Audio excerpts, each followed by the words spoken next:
يا أيها الذين آمنوا اتقوا الله وكونوا مع الصادقين. Assalamu alaikum warahmatullahi wabarakatuh. Ich bin Dr. Stef Michael und im Namen des Identität Verlags würde ich euch einladen, was ganz Besonderes zu erforschen. Assalamu alaikum warahmatullahi wabarakatuh. Ich bin Dr. Stef Michael und im Namen des Identität Verlag. Hold up. Wait a minute. Something ain't right. Assalamu alaikum wa rahmatullahi wa barakatuh, meine ehrenvollen Geschwister, und herzlich willkommen zurück beim Ibn Thabit Verlag.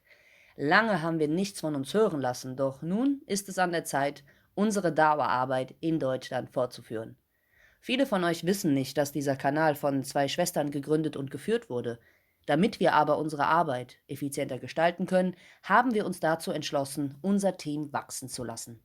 Aus diesem Grunde begrüßen wir heute unsere wunderbaren Brüder Dr. Stef Michael und seinen Sohn Yasir als neues Moderatorenteam unserer YouTube-Interviewformate. Allahu Akbar. Möge Allah subhanahu wa ta'ala unsere Absichten stets reinhalten, jedes Projekt in seinem Namen segnen, uns verzeihen und recht leiten, falls wir etwas Falsches von uns geben, uns alle zu Vorbildern dieser Umma und zu Gewinnern bei Allah selbst machen. Allahumma amin. Wir freuen uns wirklich sehr auf alles, was noch kommen wird, bi'idhnillah, und wünschen euch viel Vergnügen bei der heutigen Episode. Jazakallahu khairan wa assalamu alaikum wa rahmatullahi wa barakatuh. Es geht heute um Bildung. Es geht darum, dass wir uns in der englischsprachigen Welt umschauen und uns anschauen, was eigentlich die englischsprachige Welt, die muslimisch-englischsprachige Welt im Bereich Bildung bis jetzt gemacht hat. Und wir haben heute einen ganz besonderen Vertreter dieses Bereiches, und zwar Bruder Michael Abraham. Wir werden mit ihm sprechen, inshallah. Der wird uns vorstellen, was er in seinem Projekt in den USA macht, wie weit er eigentlich mit den muslimischen Schülern gekommen ist und was eigentlich die Idee seines Projekts, seines Buchs und seines Trainingskurses überhaupt ist. Und wir werden jetzt direkt auch natürlich auf Englisch rüberschalten. Assalamu alaikum wa rahmatullahi wa barakatuh, brother Michael Abraham. Assalamu alaikum wa rahmatullah. We cannot hear you, unfortunately. Your camera is, or your mic is off. Sorry. Wa alaikum assalam wa rahmatullahi wa barakatuh. Jazakallah khair for coming. Guten Morgen. Good, mashallah. You see, there we go. Guten Tag maybe for you. Yeah. That's it. Good luck for me at the moment. Yes. How are you doing? Alhamdulillah rabbil alamin. I'm doing good. Thank you, brother. Thank you for having me on. First of all, thank you very much for taking your time out of your busy schedule. As we know, all busy people nowadays, and especially in your case, mashallah. I've been through the website actually, and I had the chance to look at the book that you have written, which is entitled Engaging Muslim Students in Public Schools. Yeah, that's that's it, mashallah. Jazakallah khair. What exactly is this all about? I mean, it sounds very intriguing and interesting, especially for an educator like myself. Can you give us a little bit of an idea about yourself? First of all, introduce yourself a bit about your work and your background. Yeah, thank you. I appreciate the opportunity to explain this book to people in the training program that I do in America that's connected to it. So my name is Michael Abraham. I'm in the Twin Cities in Minneapolis, Minnesota, in the United States. I'm a public school teacher here. And my program and my book, Engaging Muslim Students in Public Schools, what it really is it's a training program for non-Muslim educators, which the majority of Muslim kids in the West, and certainly in the United States, are being taught by. It's a program for them to teach them the agenda that Muslims have for what they want out of their youth, and how they can know what it means to be a Muslim, know the history of Muslims in the West, and know how to teach kids in a way that respects their religion and keeps it intact. And not only that, but how they can utilize the religious teachings that we have to foster good manners and discipline and these kind of mutual goals that we have for our kids. So, I'm not sure the extent to which it's maybe lesser a thing in Europe, but in the United States, what they call culturally relevant teaching is a very, very huge thing in the field of education, as well as what they'll call racial equity training. And, nowadays in the media, people hear some things about critical race theory and this type of thing. Like these kinds of programs have been really common in the United States for a long time. And the student body of students in United States schools has gone through a major demographic shift in the last 20 years. The decade of 2000 to 2010 was the largest decade of immigration in the United States, certainly the largest decade of Muslim immigrants. So a lot of school districts in America, they saw their student bodies change from going to being like sometimes 80, 90% white kids to now where it's maybe 50, 60, or even less percent white kids, and the rest are students of color. You know, the United States, you might have an idea, is a very, very race-obsessed country. We do demographic tracking by race versus religion. So the racial demographics of any school district in America, essentially you can look up and know. So that's what's known by that. But you know, in any metro area in the United States, essentially, there's a significant Muslim population now, some more than others, and school districts especially, like they've seen this demographic turnover take place, and with a lot of them, a large percentage of it is Muslim students. Now, there have been training programs in America about teaching African American kids specifically and their culture and how you teach in a way to respect them and engage them more. Same is true for kids of other identity groups, Latino kids, Native Americans. Certainly people know about initiatives regarding LGBT kids, and the type of stuff that people worry about regarding that is offshoots from this movement in a way. Well, there's never really a program put together for Muslim kids regarding this. So, you know, I recognize this, like, really, it was really obvious to me, the need for this and the opportunity for this when I got into public education in America. So I put this program together, wrote this book. I've been doing it for 7 years. The reception to it has been very, very well, because there's this big emphasis when you go through teacher training and when you work as a public school teacher in the United States of learning about multiculturalism and learning about the cultures of your kids and this type of thing. Teachers who've been teaching Muslim kids and have Muslim families in their school district for a while, you know, when I offer them my training to them, a lot of them, they usually say they've been waiting for something like this to come along. So it's been a success. I've had over 2,000 educators in the United States do it across 150 school districts in 15 states, you know, still expanding it.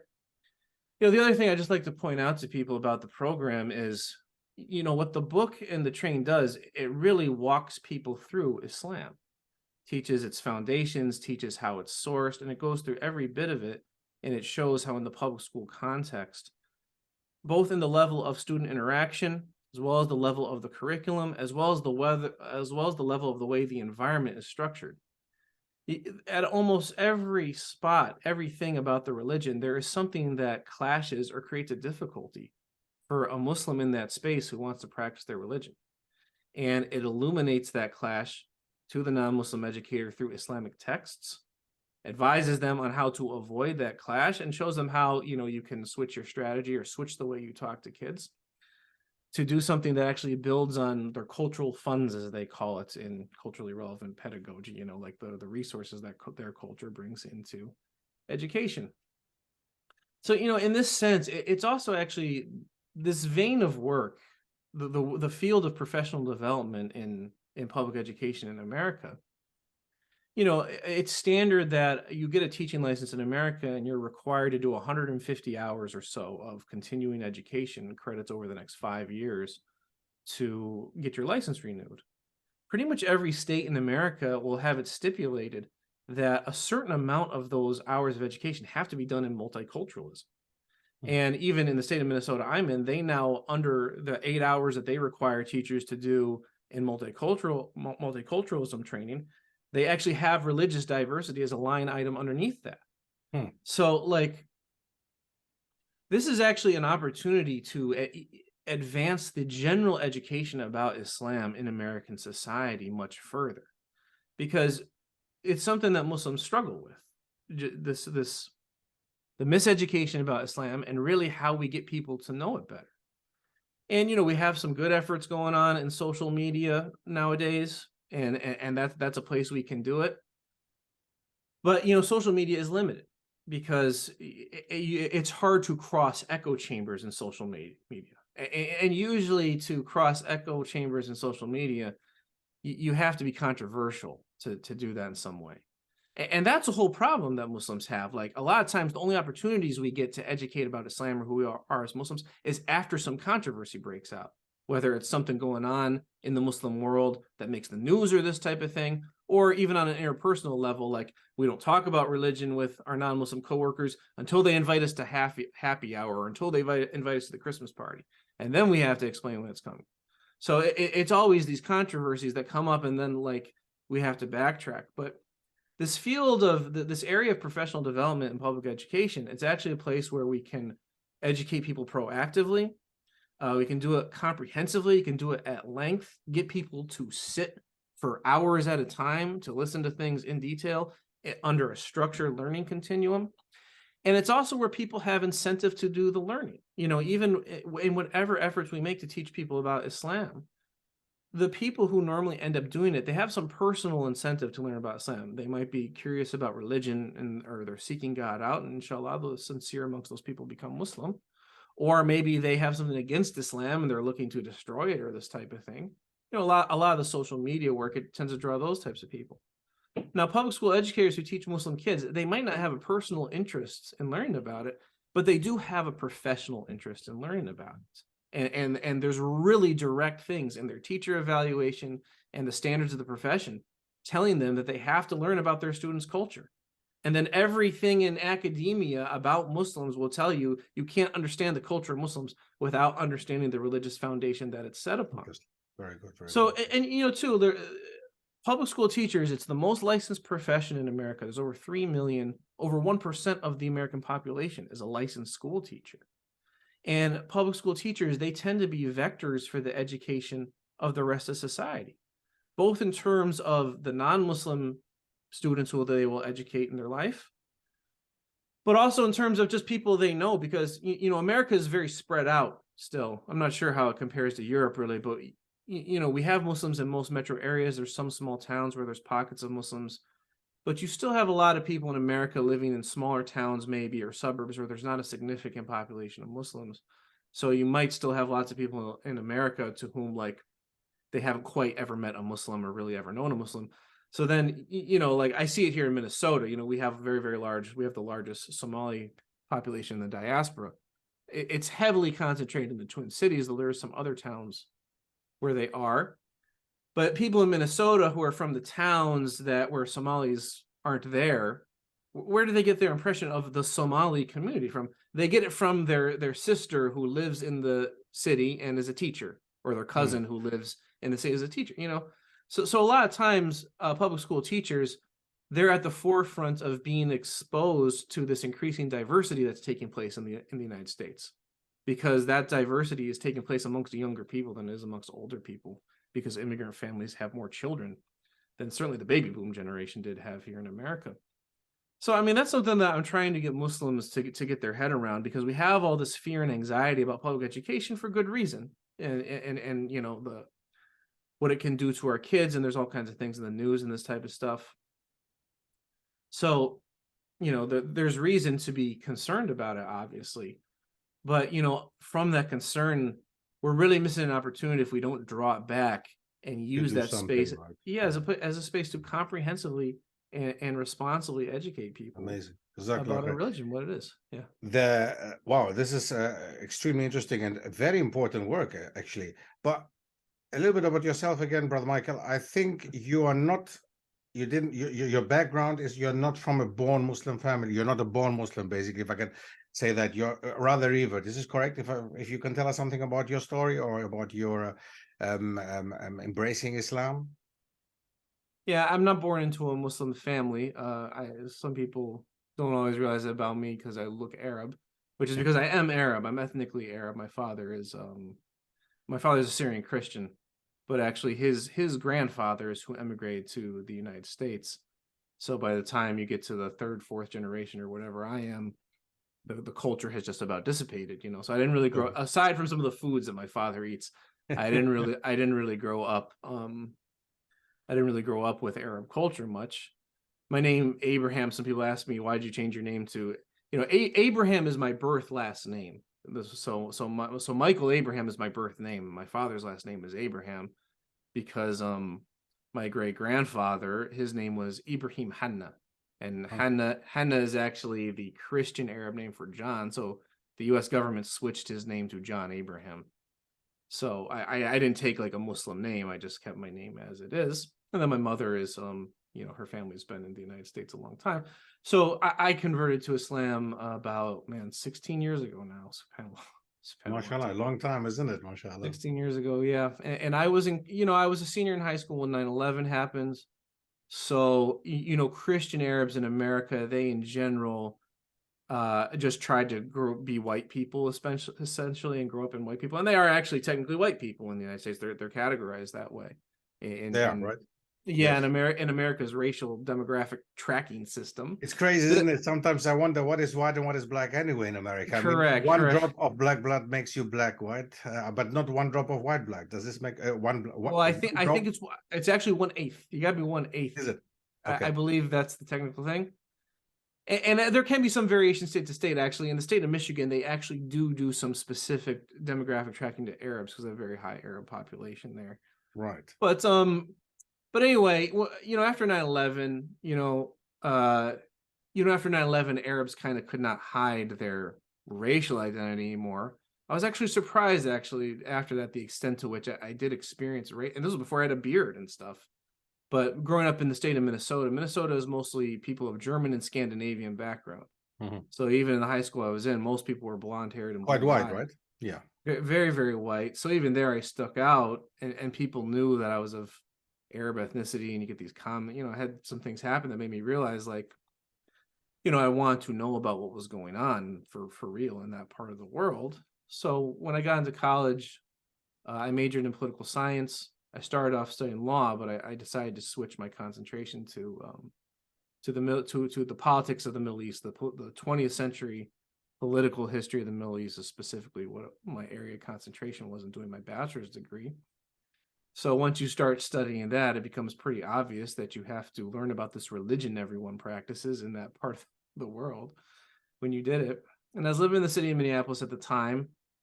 And concurrent with this, I was around a lot of Somali people, like their community is very, very visible here. And I actually always had a lot of respect for their community because they seem very tight knit. Something Allah subhanahu wa ta'ala blessed me and my family with was I always had a dislike of alcohol in my life. And my parents did as well, actually, because my father's father was an alcoholic.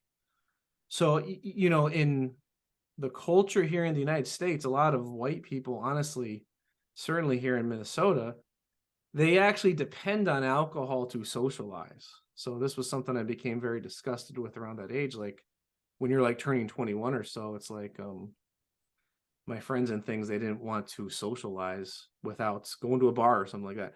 So I respected Somalis a lot because they had a very, strong social culture without alcohol and all this type of thing, Right. So university is not a good place to learn about Islam, but I got introduced to some things, and I was disappointed that in my studies we weren't learning more specifically about the religion. So then I sought out some books from a Somali bookstore near the University of Minnesota campus. I got a translation of the Quran, and I read it, and it was not very long into reading it that I decided to accept the religion. So yeah. Go ahead. Sorry, brother. You've been a teacher, right, for a while now. How long is this? Yeah. I have, yeah. So I wasn't originally studying to be a teacher. And it's interesting, so coming to Islam and learning about Islam and learning about Muslims for me is it's both personal and professional because, Muslims were an area of study for me before I accepted Islam. So when I graduated, when I finished my bachelor's degree, the U.S. economy had sunk, and a degree in political science isn't really a good degree to get a job with anyway. So the best job that was available to me at the time was a teaching job in Saudi Arabia, teaching elementary school, actually. And I wanted to go to the Muslim world anyway, because I've been Muslim for 3 years at that point. So that was actually how I got into education. Was jumping into the work in Saudi Arabia. I worked at an American Saudi private school, and at the time they had these law changes by the decree of King Abdullah that allowed the Saudi citizens, the children of Saudi citizens, to start taking foreign curriculums.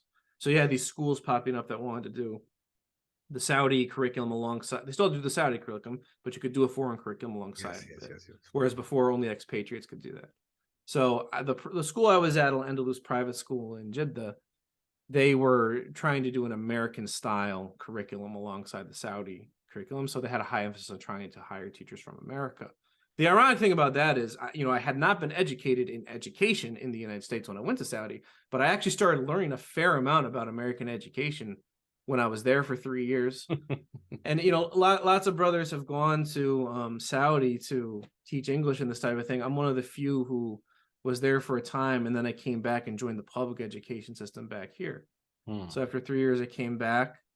I got a teaching job at a charter school in Minnesota, and I started doing my teaching license at the same time. I was fortunate that a school hired me to be a teacher before I had a license, on a type of temporary license that you can get. Excellent. And they supported me while doing my teacher's license and master's degree. And it was during that time where that was actually a school of all Latino kids. But that was where I started to become very apparent to me that American education has this huge emphasis right now on multiculturalism and racial equity and learning about diversity, because I was seeing it both in my teacher training and the professional development being done in my school. And it was just clear as day to me at that time that the opportunity is wide open here to authentically teach people about what it really means to be Muslim, which means teaching about the religion and how it intertwines with everyday life. And then just continuing off my bachelor's degree studies, my studies in education, whatever I was doing, I focused on what it said about Muslims and the case studies concerning Muslim students and everything pertaining to Muslim students. So, this book and this program, it's really the culmination of my life's work in a lot of ways, because it integrates all my learning as well as my life experience amongst Muslims to really give a comprehensive explanation to these non-Muslim educators about who Muslims are and the beneath the surface things that you don't see pertaining to the religious identity. Exactly. It is actually quite crazy to see how many similarities we have, because you spoke about getting the chance after you become Muslim to go and teach in Jeddah in Saudi Arabia. I also was a teacher in Saudi Arabia, in Jeddah, after I became Muslim, actually, which is, I think, a bit longer than you. I have been now for 30 years Muslim, nearly 30 years.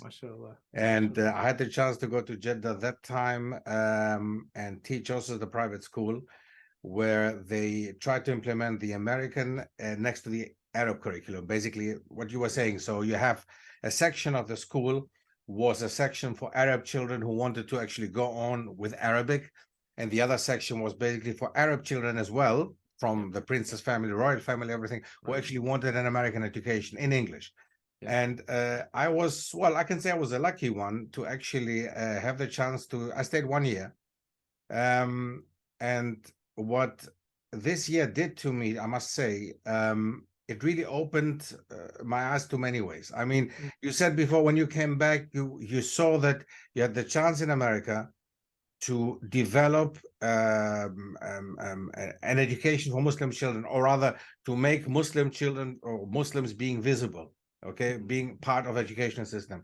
And what I realized was I was always interested in history. By the way, I studied also political science as you did, and I was on exactly the same, having the same problem. Actually, what do I do with political science? What do you do with a master's in political science? So the first thing was journalism, but it was not my thing. But then I got into history. And I decided to write actually a book about Islamic history in Europe. And I saw that on your program, on your training program, you do offer Islamic history in America, or Muslim immigration, Muslim influence in America. And this is great. And that's something really key. The program in the book has a really specific learning continuum. It begins going over the justification for the program and educational research, which is something you kind of have to do in a professional field, like show this is why the field says it, even though it's very apparent to people. And then the next part is on the history of Muslims in America. And I find that to be very important to start off with, because the American mind and the Western mind, they don't know, and they have this sort of habit of wanting to fractionalize foreigners and fractionalize and individualize everyone. So people are always very curious about the diversity of Muslims and like the differences amongst us, and the media's kind of trained them to look at us as being so different from one another in that way. Right. Also, too, like the public education system, it is a little tentative to talk about religion directly, just like polite society is in general. It's maybe not on the level that Europe is in America, depending on where you are.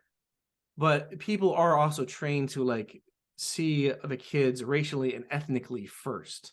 So they might have a Somali kid in their classroom and a kid from Pakistan and not realize the similarities and see them as entirely two different entities. So, you know, so a lot of times when it comes to learning about Muslim kids, if teachers recognize a difference in the kid, they will almost actually assume that there's some difference in the religion behind them. And their own experience with Christianity, I think, does that to a degree, because there's these really hard differences between Catholics and Protestants, and they're split almost 50-50. You know, you'll meet people who assume that Sunnis and Shias are split 50-50 in the world when they're not at all. Right. And then, you know, just Christianity has become something where it's just so individualized based on individual interpretation. So a lot of times when they see diversity amongst Muslim students or families, they might just assume it's because of different ways they view the religion. And to me, that actually undermines the extent to which Muslims still have unity in their religion, especially relative to other religions. And the thing that actually explains the diversity that an American public school teacher is going to see amongst the Muslim community, more so than religion, is actually the difference in history of how communities have come to the United States and how they formed, how that has affected socioeconomic status, as well as just population distribution in the United States. And those things greatly affect the way that kids can show up in the classroom, this type of thing. So that's actually how the program begins, because that way, you know, you explain how the matters of diversity have manifest. And I have a long section on the history of Islam and Muslim identity with African Americans in the United States, which is a very important. That's actually the oldest big thing. It's a huge thing. Very big thing, right? So could you say that? Sorry if I'm interrupting you there, but that's a very important point. Could you simply say the difference to Europe, for example? There is nothing like that. Yeah. The identity of African American, I don't, can I say communities plural, or should I rather say the African American community? I'm sure that it's it's not at all like this here. I mean, first of all, we don't have this kind of history, of course, in Europe. But on the other hand, what we do have, we have a large, very strong and long history of migration from the Middle East, from the Arab world, from Africa, North Africa. And they connect actually Islam with migration. Whereas in America, I mean, let's be honest, a third of the Muslims in America, according to recent statistics, are actually African-American converts, which is a massive difference to here, where in Europe, in general, a Muslim is actually an immigrant. That is a clear thing. I mean, if you come from a Muslim country, then you are Muslim. And if you're European, you're actually not a Muslim. Although we do have European Muslims, indigenous Muslims, especially in the Balkans, you know, where I come from originally. Like you have Turks, you have, of course, Albanians, you have Bosniaks, all these people actually of origin, you know, I mean, indigenous European Muslims. People are not aware of that. So in that case, in America, I mean, this African-American thing, isn't this a very important, doesn't this play a very important role when you try to explain Islam, that you would have to explain the issue of Louis Farrakhan and the difference in Nation of Islam and Islam? Yeah, very much so. And again, this is part of why starting off teaching about the history is important, because there is really a lot to unpack with the nation of, I say the nation of Islam, just to mispronounce Islam, because of course, you know, they are very far from Islam and the teachings of Elijah Muhammad and Louis Farrakhan. But you do have to explain this, right? I mean, that's important. You do. Well, and in the civil rights era, you know, there was a big documentary done about the nation that is part of what brought Malcolm X to prominence, you know, in the early 1960s. Yeah. And then, you know, Louis Farrakhan had a lot of publicity in the 1980s. The Malcolm X movie in 1992 brought attention to that. And then, you know, all those things helped spur his autobiography.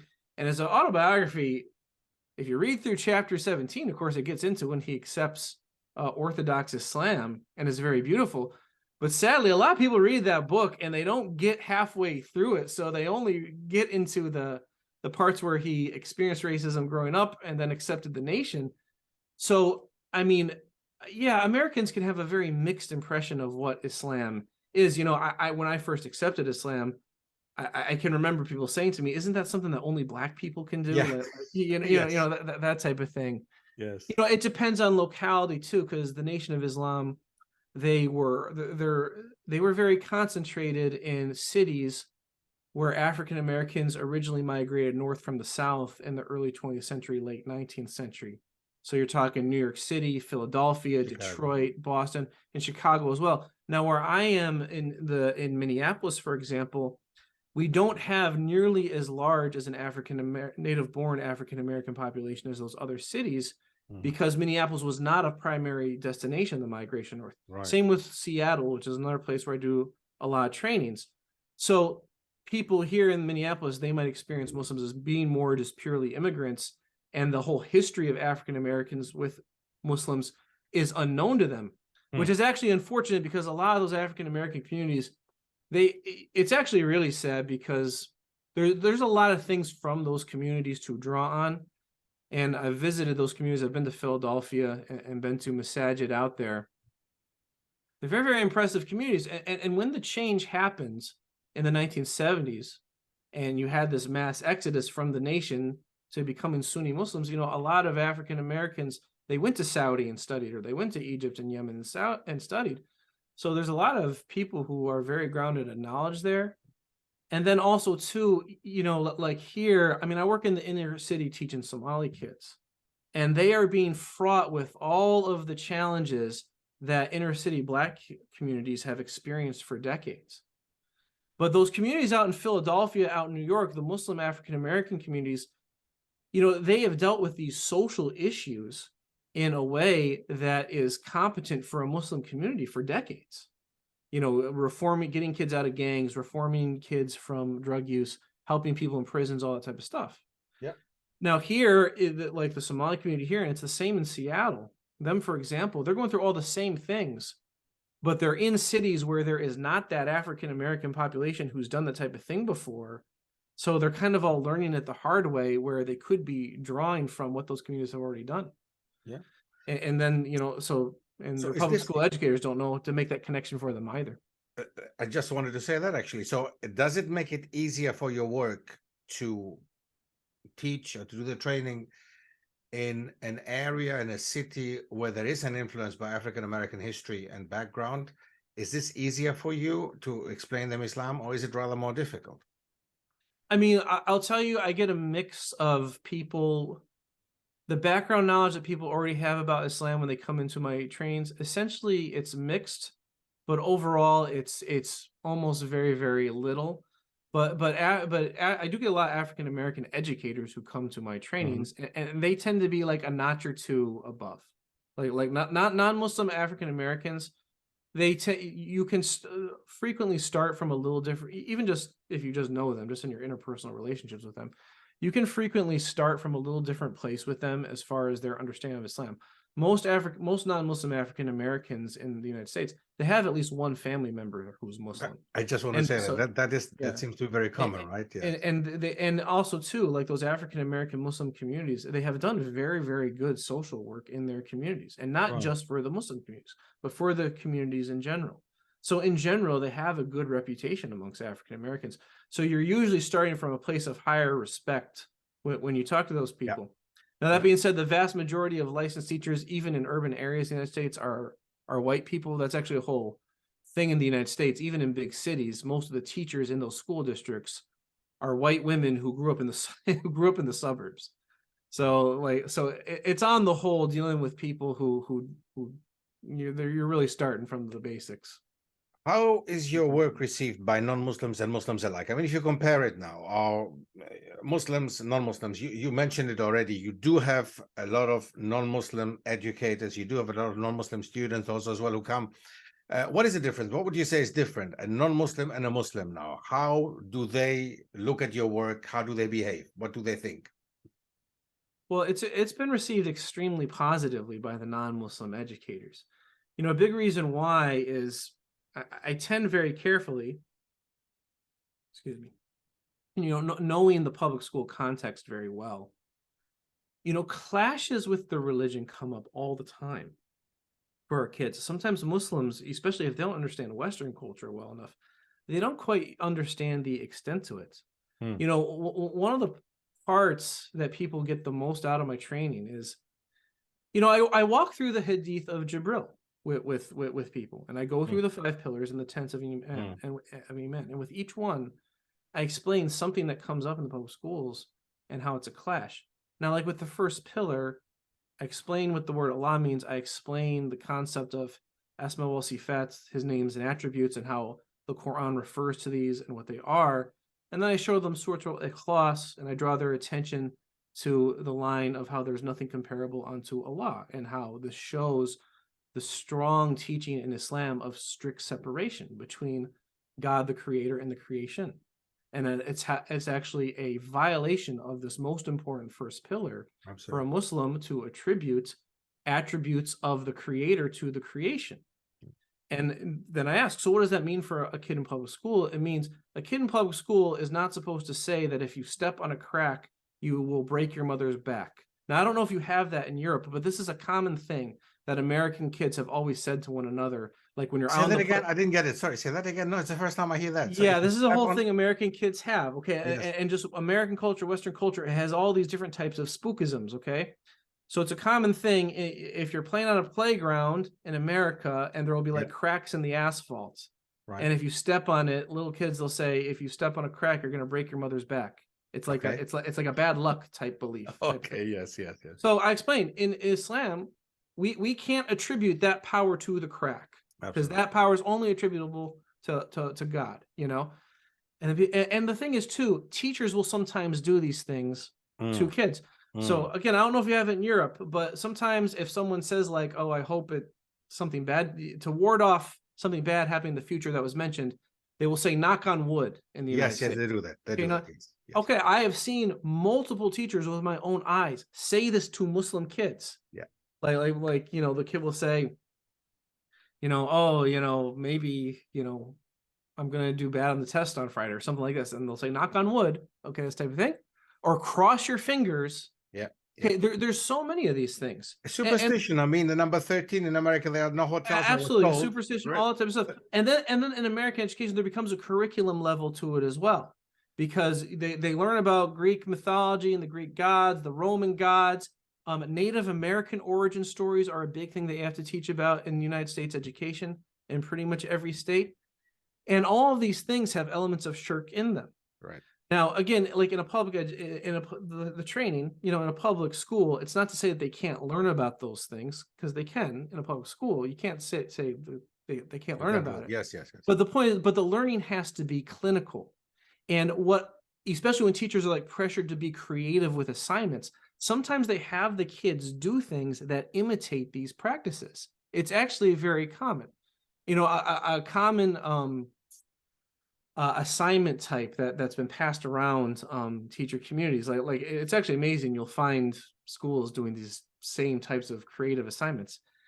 When you're learning about Greek mythology, you have the kids do a play where each kid plays the role of a Greek god. So like a Muslim kid can't do that, you know. A thing that they do here in the Twin Cities, they will do a mock with what Native American, what the Lakota tribe here in Minnesota calls a powwow, where they normally have a fire in the middle and you circle around it, dancing and chanting. You know, this is a spiritual type ceremony. Yeah. They will hold these at high school sometimes in Minneapolis, and they'll encourage all the kids, "Oh, go do it." Sure. You know, again, so you know, and showing teachers the texts in Islam, after explaining to them that it's a text-based religion and that is the authority of what the religion is and not, showing them the text, how it's not only explicit that we can't do these things, but it's explicit that we cannot even imitate these things. And when teachers learn about it that way, and it's in the proper place in a learning continuum, so they've learned that, you know, it's not really for people to decide what Islam is. The preserved texts is what say what Islam is. And then you start showing them these texts and what they say, and they realize the depth of these things. People experience it as being something very profound. And a lot of times, honestly, the teachers feel bad about things that they realize have gone on for so long. In the past, right? Yeah. Really? Sorry, but that's has anybody ever called you, based on what you just said and what you teach, basically, has anybody called you an extremist? Let's be honest now. I mean, I can imagine in Europe, if I did something like that, or I did do it in the past when I was teaching at school as well, I would be called an extremist. You know, I mean, we do have Muslims here who don't have a problem. Why do you have a problem with that? Is that something that? Well, for one thing, I'll tell you something. You know, you have to be very strategic with this type of work. So before I set out on this, actually, if you search down on the resource blog of my website, one of the oldest things that you will find is a 6-part series about the ideology of ISIS and the ideology of the Khawarij, and explaining to non-Muslims how that is a corrupt ideology in Islam. Right. Now, I did study that stuff, not just the ideology, but the specific politics and history that happened, because that was actually my area of concentration when I was studying political science during the War on Terror. So that's part of why I say this work, it's like the culmination of my entire life's work. So if that ever comes up, I can just refer people to this resource that I already have. It says, no, I'm not only am I not an extremist, but I actually have a long refutation of extremism. And actually it's the knowledge that's there that we actually need to combat extremism. So, I mean, obviously, so that's the thing. I anticipated that before getting in on this work. Sure. And actually, it speaks to the power of, having written material alongside presentation material, knowing the learning continuum that you have to put people through. These are things that are very, very important to Dawa and just educating people about Islam in general. And I will say too, brother, because a lot of people from the UK ask me that question. I actually don't get that too much from American public school educators. I really don't.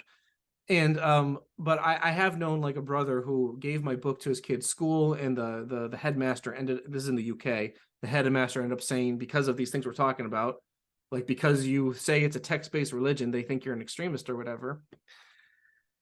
Number one, the culture of education in America is people are very, very concerned. People do not want to be accused of being racist. Okay, that I would say that is like an overriding concern of public school educators. So that's a sensitivity that I really think exists with American educators. If they were to say something like that, they don't want to sound racist or Islamophobic. I'd say that when you're in these educational spaces of all public school educators, I'd say that's a higher sensitivity. The other thing too, I think the Protestant tradition in America, because our country was founded by Protestants, by Puritan Protestants, who themselves were essentially textualists.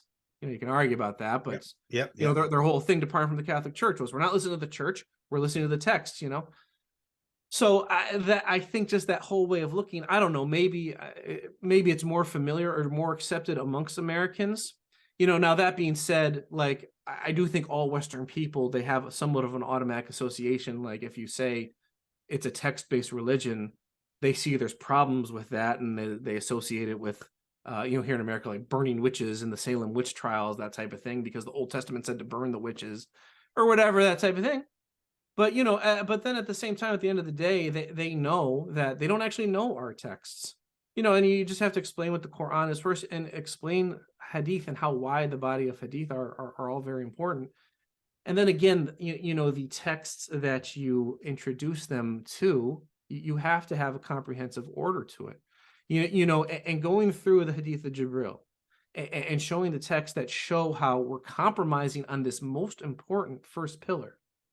It really builds people's empathy for us. Yep. And then with the second pillar, I always show people the Hadith where the Prophet ﷺ speaks of the Salah being the first thing that the servant is asked about on the Day of Judgment. And if he's successful, he's saved, and if he's failed, he's lost. And explain how this is the most important external thing we do that determines our place in the hereafter. So when we compromise on doing this, it has a really deep psychological effect on us. Now, when you do it like this, there's some Muslims who they're nervous about educating about these things, or even just saying a Muslim is X or a Muslim is Y or Islam teaches this, because it's like, well, if I tell them that Muslims need to pray, what about the kids in the school who don't pray, and this type of thing? It looks like a mixed message or that type of thing. But when you explain it this way, you show, most of those kids, they would like to pray, but the reason they're not praying in school is because it's not well accommodated for.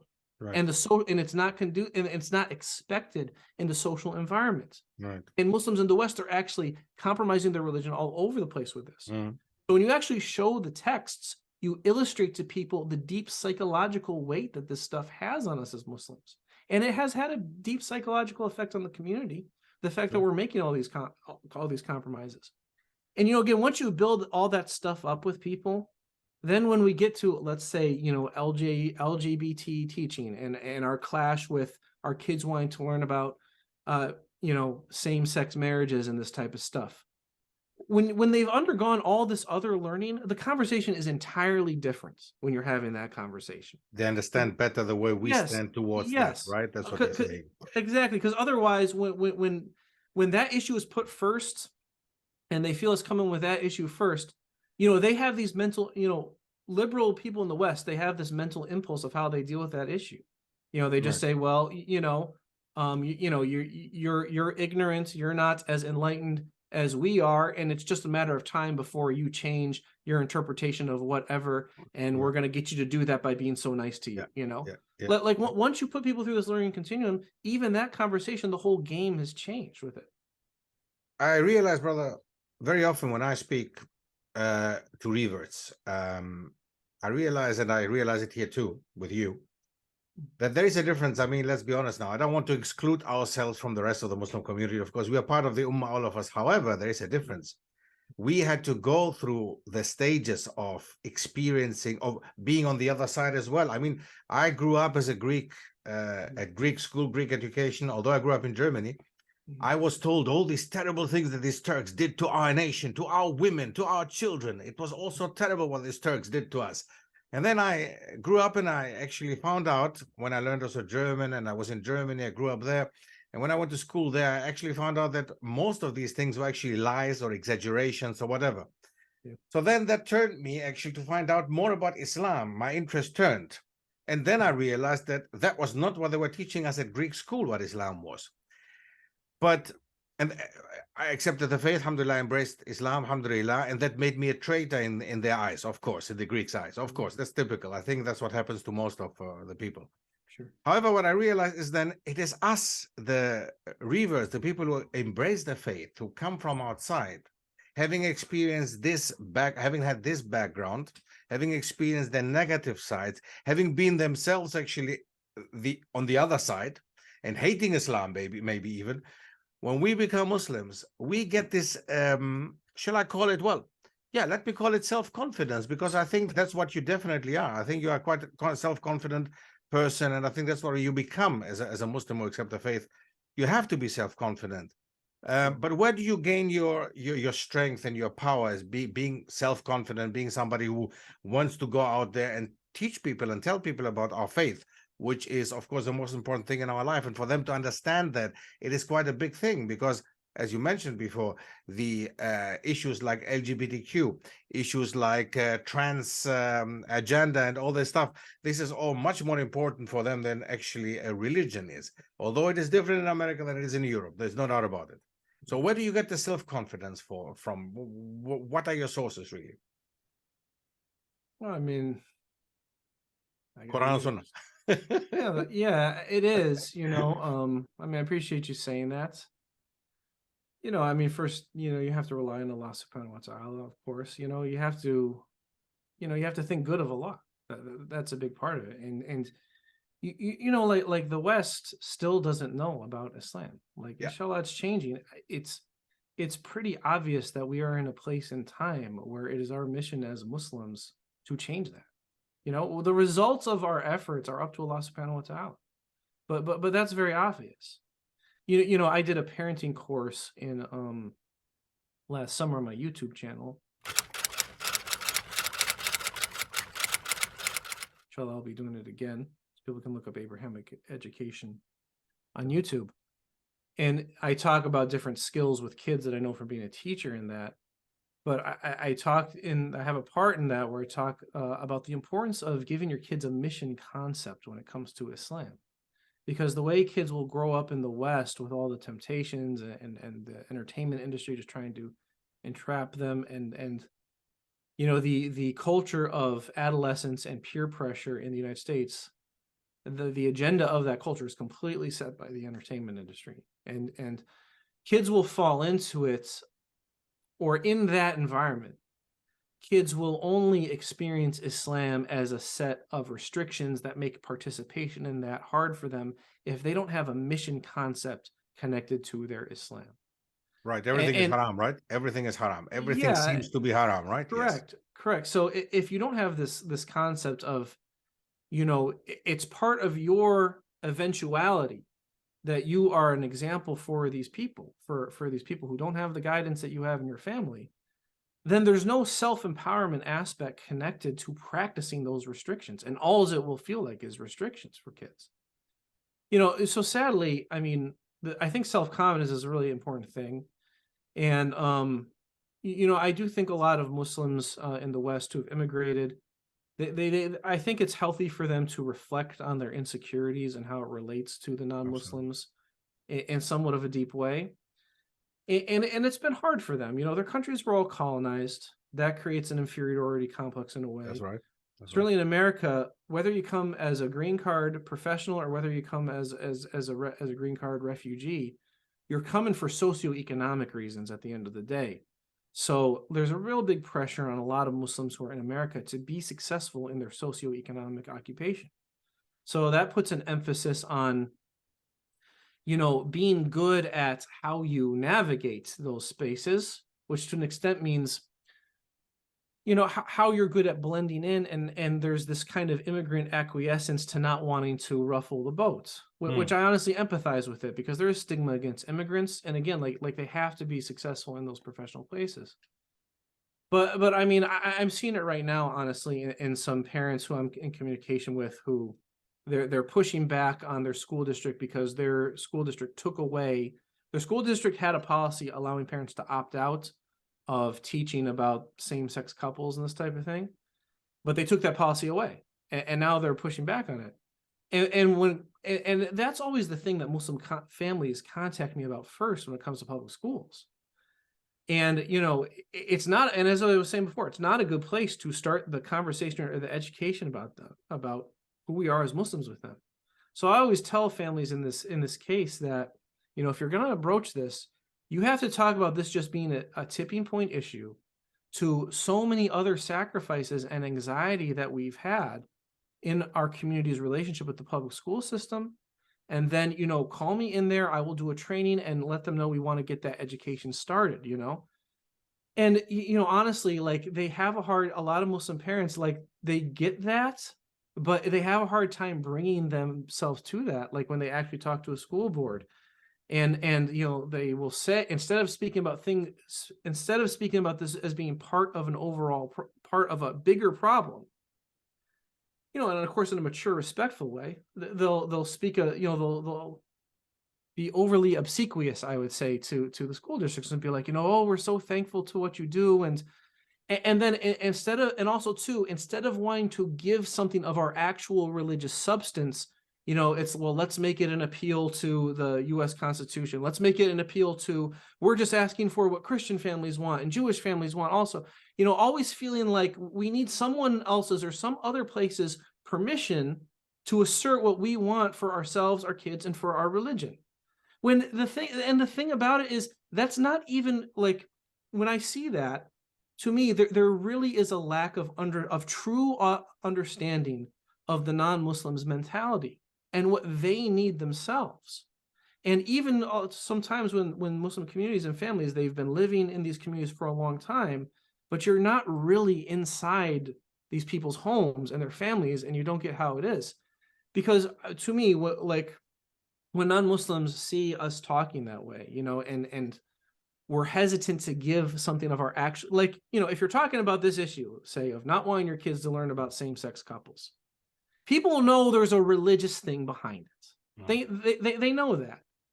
And what they actually need and would actually appreciate seeing is, what is the actual religious substance behind that? But Muslims, because of the insecurity, they're afraid to give the actual religious substance, or they don't really know how to do it. And how do you do it? Because when you get to the actual, what our texts actually say about that, yeah, that's not where you want to begin. So you have to be strategic with the learning continuum and this type of thing. I mean, you mentioned so many issues there, brother. So many things. I mean, first of all, if you have immigrant Muslims, can I just say one thing? Can I just say one thing? Sure. A thing that goes on when we fail to do this, this insecurity and this failure to give people the actual religious substance behind who we are and what we want, and the things that we don't say. And when we go and say something else, and we think we're being really creative about our professional mode of being, or our American Muslim mode of being, All the non-Muslims get from that is that we're duplicitous. That is ultimately what they see from it. They know in the back of their minds, at least if not the front of their minds, that we're not given the full thing. So it's like we're just keeping that behind closed doors for ourselves, and we're trying to formulate an image that, you know, a lot of the professional class immigrant Muslims especially, they think this is the way that you formulate an image that the non-Muslims are going to like and accept. Right. But all they are actually seeing from it is duplicity, and they want what they want is authenticity. Isn't it what you mentioned before? I mean, don't forget, if you deal with immigrant Muslims, which we mainly have in Europe, immigrant Muslims have to, you mentioned it before, they come from colonized countries, colonized backgrounds in the last 200 years. Recently, they've become independent, trying to find their way in this world, and then many of them having migrated to another country, to a superior in their eyes society, because financially, politically, socially superior. So they're here, and they're actually quite grateful, you know, to be here. They actually tell you, my parents myself, although they were not Muslims, my parents were saying, for example, I grew up in Germany as a Greek, and they were telling me, listen, in a way, we actually have to thank them for us being here. And I was thinking, why? Why do I have to thank the Germans for me being here? I'm as German as they are. I grew up here. Everything I have, you know. So I don't understand. But look at this one. And a Muslim coming from a war-torn country, war-torn area, a region where there's only trouble, and then Islamophobia around us. So they're trying to keep it actually in the back as much as possible, the Islam thing. Let's put Islam to the back. Let us try that. Actually, we're actually tolerant. We actually have no problem with them. No problem at all. But it's this that we have a problem with, not the religious text, and it's not religion. It's rather this. So I think that's how I would explain it. But you're absolutely right. I mean, this is all these. And I mean, I know that attitude too. And look, I mean, as Muslims, like, we should be thankful to and a lot of our non-Muslim neighbors, okay, they are good to us. But this is the thing about that. Like, if you want to show gratitude towards them, and you want to show appreciation towards those people, you know, then it's disingenuous to hide who you really are. Absolutely. And to, you know, and what it really manifests is, you know, I'm afraid of making myself uncomfortable because I'm so comfortable here. You know, that's really one of the real challenges for Muslims. Right. I don't want to be sent back, right? Where I come, I don't want to be sent back to Egypt or to whatever. I don't want. Or just life is too easy. This is what I meant. But I do want to say that. Sorry, I do want to say you are correct though about, you know, Muslims have completely come to the West in service of the Western economies. Yeah. And actually, in the public school system, that exists in a really concrete way, because in all these communities that Muslims are in, had the Muslim kids not come into those public school districts, the student population would have sunk, the budget cuts would have happened, and the school district would have been put in a financial crisis. Right. So I mean, that hits a whole other angle, and you can do it humbly, but Muslims they shouldn't act like you know, the school districts owe them more than we owe the school districts. It is true. No, absolutely. I mean, again, you speak like somebody. That's why I said that's the difference. You see, you actually hit it on that's exactly what I meant before, the difference between a born Muslim and a revert. We look at it in a totally different way. You're absolutely right. It's not only us owing them as Muslims, owing them something. We are Western Muslims. You know, we became Muslim in the West, and we have the same right that anybody else should actually have here. And I would never look at it the way that my parents looked at it, or many others, of course, look at it. You know, that we have to be thankful, and we have to actually thank them for allowing us to be here. I mean, subhanAllah. And the thing is too, like, you know, like, there's a lot of Muslims, like, they don't want to put out something where it's like they're thinking bad of the non-Muslims, and they want to think good of them. Yes. You know, but the thing is, then if you think that they're not able to accept learning about the religion for what it actually is, then you are thinking bad about them. You are assuming something nefarious about them. If you do that, you know, if you actually think good of them, and you think that their hearts are good in this type of stuff, then you would assign the motivation to them that they are going to be open to learning about your authentic religious substance. Well put, mashallah. Last but not least, brother, do you think that U.S. society is more liberal or more tolerant than other societies towards religion? Now, if we compare it to Europe in general, now Europe is a very different. I mean, not everything in Europe is the same. Germany is not the UK. Sweden is not Italy. Greece is not Belgium. However, if you compare now North American society and North American attitude towards religion, and I think we did touch on it before, would you think that it's different to European attitude towards religion, religious people and attitudes? Well, it's a mix overall. I mean, the United States is very big, you know, and each region kind of has its own history. Yeah. But I would break it down this way. Okay, you have the West Coast, you have the Midwest, and you have the East Coast. Okay, you also have the Rocky Mountain region. Now, and of course, the coasts are more like everywhere. The coasts are, and you have the South too, and you have the South. Now, the coasts are more liberal, of course, than the other regions. Trade, right? Being out there looking outwards, yes. And that is also where the most people are. Now, in the Midwest and the South, people have they have religious traditions in their family. You know, they've maybe got more removed for it, it's got more individualized or whatever. But the idea that religious belief adds value to someone's life, I would say that's not something that people in the Midwest and South have a hard time grasping. They can grasp that. And then the people in the Midwest, they are, I mean, they aren't as racist as people in the South. So people in the South are maybe going to be more obstinate to, I just don't want to learn about those immigrants or whatever. However, my sentiment is that is kind of changing. My sentiment is that's kind of changing in the South. Between the West Coast and the East Coast, the place where you're most likely to get that kind of European, arrogant, almost militant type of secularism is the East Coast. That's where you're most likely to get the people who are like, yeah, the Europeans have it right and we need to become more like them. And that's where I've heard of and experienced with the public school stuff, most of that type of arrogance towards Muslims from liberals, like, oh, you know, you think this, well, you just don't know, you know, and you need to know, that type of thing. But it's not everybody. I'd say on the West Coast, people are very, very liberal on the West Coast, but they're more like, let's say, hippie liberals, we could kind of say. and honestly, I've trained lots of people from California and the state of Washington, the Seattle area, and I've actually found them very open-minded to the teachings. You know, it might be a basis on, well, I want to respect. I want every individual. Everybody has to be respected. Yes. Yeah, everyone has to be respected. It's more that type of thing. You know, you know, the East Coast, it's maybe everyone has to be respected so long as they think like us. You know, that's it, isn't it? That's the point, isn't it?